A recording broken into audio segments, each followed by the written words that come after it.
संदीप क्षीरसागर आणि कृष्णा आंधळे यांचे संबंध असतील, त्याशिवाय संदीप क्षीरसागर यांच्याकडे माहिती कशी येते, धनंजय मुंडेंचा आरोप।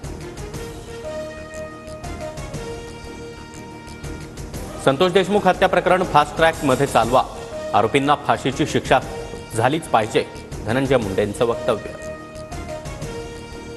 झिशान सिद्दीकींच्या जबाबात अनिल परब यांच्यासह काही बिल्डर्सच्या नावाचा उल्लेख। परब एसआरए प्रकल्पामध्ये स्वतंत्र बिल्डर्स आणण्याचा प्रयत्न करत होते। डायरीमध्ये बाबांनी स्थानिक नेत्यांचं नाव लिहिलंय। झिशान सिद्दीकींचा जबाब। झिशान यांना काही तक्रार असेल तर त्यांनी पोलिसांकडे दाद मागावी, पोलीस संपूर्ण प्रकरणाची चौकशी करतील, अनिल परब यांची प्रतिक्रिया।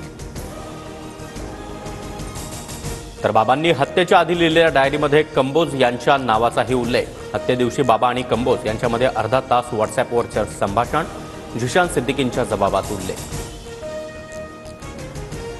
बाबा सिद्दीकी माझे जिवलग मित्र होते, निवडणुकांसह विविध मुद्द्यांवर आम्ही नियमित बोलायचो, सत्य बाहेर यायला पाहिजे आणि न्याय झालाच पाहिजे, मोहित कंबोज यांची प्रतिक्रिया।